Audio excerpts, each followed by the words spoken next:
It's Qué Golazo Tuesday, and it's a new one, but it means that Fabrizio Romano joins the show to discuss the latest in the transfer market. We discuss what happened with Antonio Conte and Tottenham, what's going on with Wijnaldum as well, and of course, Donnarumma on his way to PSG. What does that mean for Keylor Navas? We discuss Jadon Sancho and Manchester United and so much more. Qué Golazo with Fabrizio Romano begins right now. Hey, everybody. Welcome to Qué Golazo on this Tuesday. It's not a Monday, it's a Tuesday. And I had to check myself because we welcome my man, mi hermano, Fabrizio Romano. Fab, how are you, my friend? Hello, my friend. I'm fine. Thank you. It's strange to be on Thursday, but we are always ready. Every day we're ready and checking news because we are in full transfer market now. And so there is always something to check. I know, but it's so weird that it's a Tuesday. But hey, by the way, me and Fab talk all the time on WhatsApp, but taping on Tuesday is very strange. So I checked myself. I nearly said Monday, but it's a Tuesday. It's a Fabrizio Romano day. And Fab, we have plenty to discuss for everybody. We're going to get into it, everybody, I promise. But Fab, I want to celebrate right now. I want to party. I want to get the cake out. I want to get some drinks because Emiliano Buendia is an Aston Villa player. And I promised all my Aston Villa friends that we just quickly celebrate this at the top of the episode. Fab, how amazing is this? Just talk to me about, the overall deals and how they beat Arsenal to it.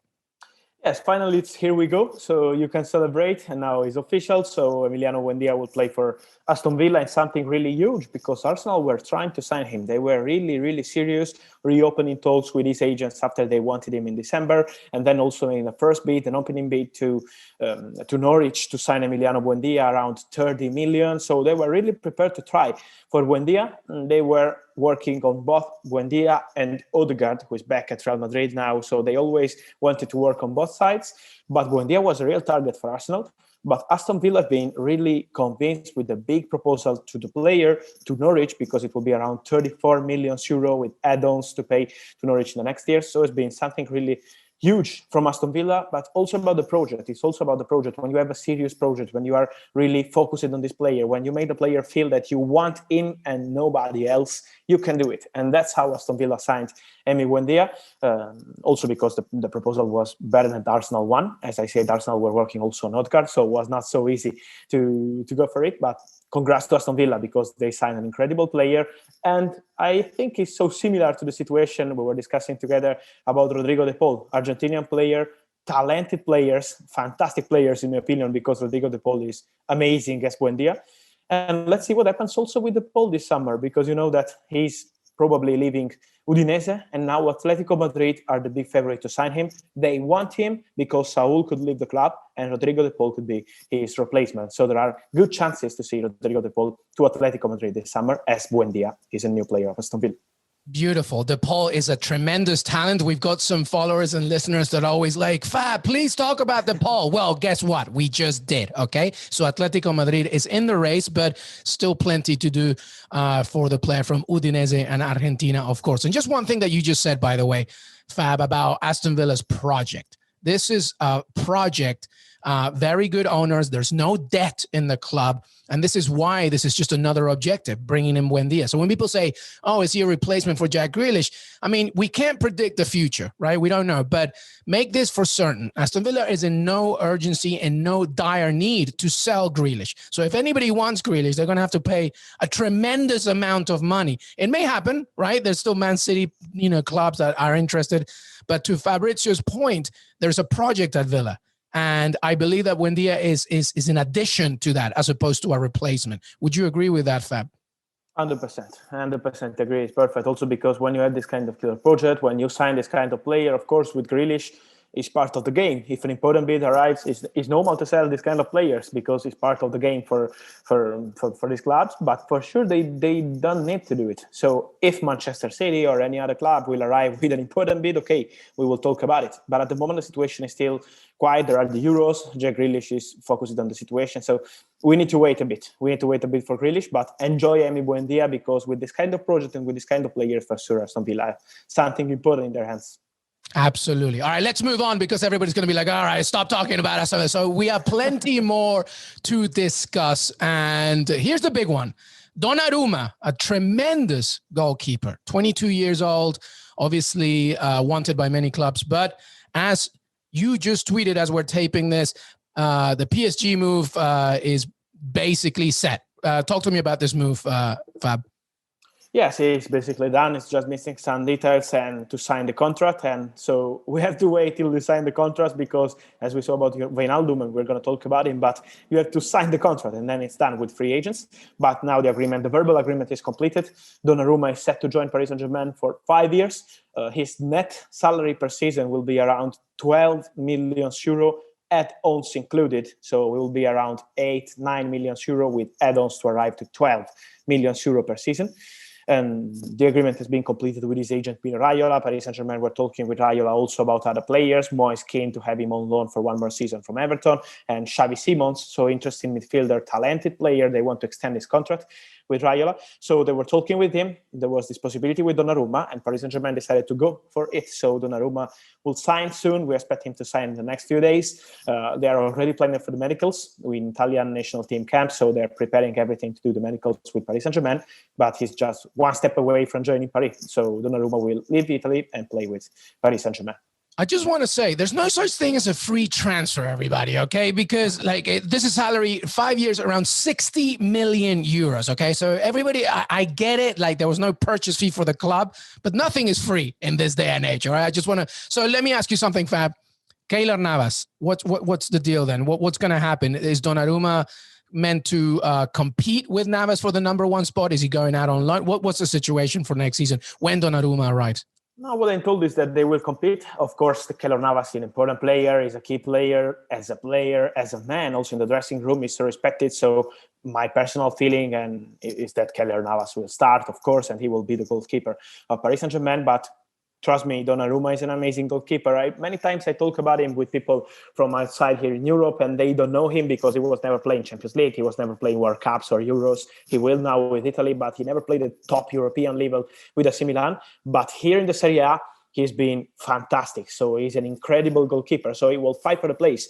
I think that Keylor will start. I think that Keylor is so important for Paris Saint-Germain, but they signed a star for the future. That's for sure. And maybe the first season he will have playing maybe in the Cup of France, something like this, some matches in the Champions League group, maybe something in Ligue 1. So they will decide and manage with him to show him his skills.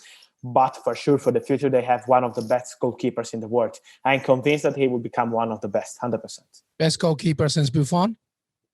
In my opinion, yes. He's incredible. He started playing as a starter at AC Milan when he was 16. And we're talking a goalkeeper is like 5 years. He's a starter goalkeeper at AC Milan. And now he's 22 and he was a leader. He was the captain of AC Milan. So imagine what kind of player he is. Of course, bigger Paris Saint-Germain is different. Playing Champions League football is different than Serie A football. So let's see what will be his level in this kind of European top football. But the player is amazing. Amazing. We will see what happens as these news develop. But PSG looks like they're having a new player coming in. All right, let's discuss Wijnaldum. Former right now, right? His contract's up. Like Wijnaldum, Liverpool, of course. The talks were about Barcelona. Then we heard that PSG was stealing that move. What's the latest on Wijnaldum?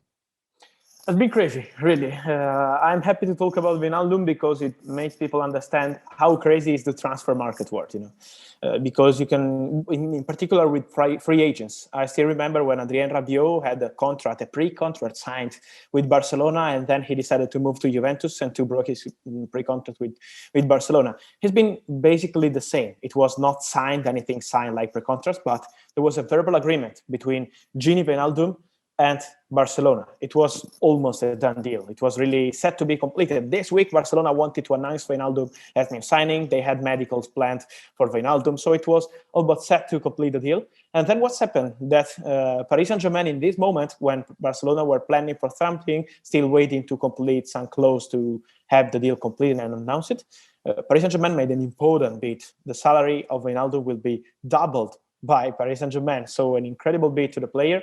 Same contract, 3 years. So Wijnaldum said yes to Paris Saint-Germain after thinking for 24 hours about this proposal and Barcelona chance, but he wanted to join Paris. And it's done deal now with Paris Saint-Germain. He's going to have his medical, and he decided to accept Paris Saint-Germain. But it's really crazy how free agents, till they sign the official contract, you have to be careful because everything can happen. That's it. So PSG making some absolute moves right now. And like you said, nothing is determined until like that final dot is signed on a contract. All right. We're going to take a quick break. When we come back, there's plenty more, including Manchester United, Jadon Sancho, and, you know, what happened with Conte and Tottenham. Incredible. So let's take a quick break and we'll be right back. Welcome back, everybody, to Qué Golazo with Fabrizio Romano, Fab. Antonio Conte and Tottenham were destined to be together, or so we thought. But then it broke down. I guess Conte realized that the plan wasn't up to scratch from Tottenham's perspective. There was like hirings of sporting directors. What's the latest? What's going on? What happened with Conte and Tottenham? You know, probably I'm the biggest Antonio Conte fan within European journalists because I love him and I think he's one of the best managers in the world. So I start saying like this, but I want to explain to people that if you want Antonio Conte as your manager, you have to be 100% on the same point with him. He's so particular, you know. He's always on his vision, on his point. He wants the club to be 100% together with him, or he's leaving, as he did with Inter. So we didn't see the vision. He won the Scudetto. He was the hero of Inter this season. But he decided to leave also if the team was strong and everything, not just because of financial situation, but also because he was not seeing the right vision from the club. So he wants to be 100% on the same point. What happened with Tottenham? They were discussing. They were in talks. It was really advanced at the same points because they were planning for something like the project and potential transfer market together. So they were working around it. But what happened? One of the problems was about the staff, because Antonio Conte with his staff is doing an amazing work around Europe with Chelsea, with Juventus, with Inter. So he wanted to bring more than 4 staff members, and Tottenham said you can only bring 4 staff members. So this was the first problem between Antonio Conte and Tottenham and why they had starting with some issues. Then there was some problem about deciding about the players, because Conte wants to decide together with the board about what kind of players we need to play Antonio Conte's football. So that was another problem, because in this summer, you know, with the hurricane issue, you have to plan about everything at Tottenham, and it's not so easy. So you have a lot of clubs in the Premier League ready to win. Manchester City, Manchester United improving, Liverpool, Chelsea winning the Champions League. So, you know, the situation is so difficult to win in the Champions League, in the Premier League. And Antonio Conte always wants to feel that he has also 1% of chance, but he wants to feel that he can win. And with Tottenham in this moment was getting really complicated. So they started to have some problems about the stuff, and they completed the broken, because it was really complicated to plan together about transfers, about budget, and also about salary, because they had a difference of 3 million euro between what Conte asked and what Tottenham were offering. So that's why they break. And now they have a new sport director, that is Fabio Paratici, will be the new director of football coming from Juventus, joining Tottenham, and he will decide in the next days with Daniel Levy who will be the new manager. So they're keeping it very quiet at this point, right? There's no hint or suggestion of which way they're going to go. Yes, typical Fabio Paratici style, I would say, because he always did like this. Also at Juventus, if you remember last summer, they came with Pirlo out of nowhere because they like to work like in silence. That will be the same for Tottenham. It was so public about Pochettino, and it was a no from Paris Saint-Germain. It was so public with Antonio Conte, it was a no from Antonio. So now they need to go so quiet, so silent, and then let's see what happens with the manager. But I think it's just a matter of days.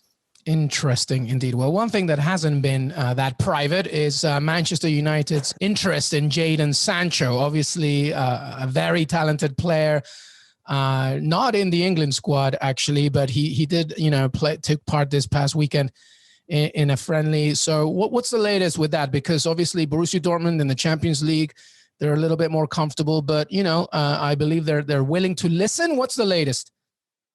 Yes, this summer is different, because last summer they wanted 120 million euro. This summer they have a gentleman agreement with Jadon Sancho.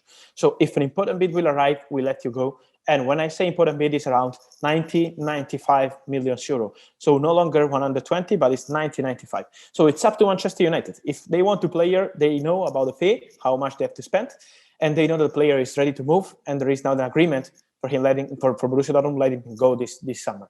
What's happening now? Manchester United are talking with players' camps. So with these agents, they are informed, they are working around it to complete, and they hope to complete soon the agreement on personal terms, also with the player, the contract, the salary, and everything. So they are working on it, and they are working also directly with the agents. And then they need to negotiate with Borussia Dortmund. They know about the fee. So let's see about the timing, if they want to do it quickly or not. My feeling is not just a matter of days. It will take some time to complete the deal. But for sure, Manchester United are interested in Sancho, and they are working around Jadon Sancho. But at the moment, there are still no negotiation with Borussia Dortmund and still no official bid to Borussia Dortmund. So it will take some time. We will see. But for sure, the main target at the moment is Jadon Sancho. It's up to Manchester United. So let's see. After last summer, they were really one step away from signing Jadon Sancho. One step away. Let's see if this summer they will do it. Unbelievable. Let's see if they're now half a step away from doing it now that it's a little bit cheaper. It's not cheap, but it's a little bit cheaper than last summer. All right. Well, Fabrizio, before you go, this is our last chat before the Euros begin. So I really just wanted to hear how you feel about your Italian side. They're looking good, talented. Mancini feeling confident, but there's other teams. When you're thinking about the Euros, how hopeful are you of Italy, and what other teams are you thinking of? To be honest with you, I have not great feeling for Italy. You know? I'm going to be honest. I'm Italian. I love my team. I will support Italy, but I'm not so confident, to be honest. I think we miss some top European international players. You know what I mean? So we have good players, okay, but we miss a part of Verratti. He has some physical problems, but we miss some big European player. That's the problem. That's the point. I mean, this kind of competition is so important to have leaders that know how it works in the Champions League or in top matches. And we are missing something on this point. So I hope we can do something incredible, because it's part of our history. And we already did it when no one was expecting Italy to win. We did it. So never say never with Italy. But about the technical point, I'm not so convinced. I think it won't be something really easy for Italy. And I think that France national team in this moment, they are playing another sport. It's not football. They are playing something like Space Jam, you know, is totally different. They have 3 teams, I think. They can win the Euros with 3 different lineups. That's it. Absolutely. Their under 21s could get to the final, maybe. It's, Yes. it's unbelievable. Yeah. So, well, excellent. Well, we will definitely talk to you during the tournament. So very excited to hear about that. But Fabrizio Romano, always a pleasure. Make sure that you follow him on Twitter, Fabrizio Romano. Read his articles on CBS Sports, and of course, follow him on Instagram as well. This man is always on top of everything, the best in the business, and he's part of Qué Golazo every single week. Fabrizio Romano, grazie. Thank you, my friend. As always a pleasure to be together on Qué Golazo, and see you soon with other news and on CBS Sports as always. Thank you.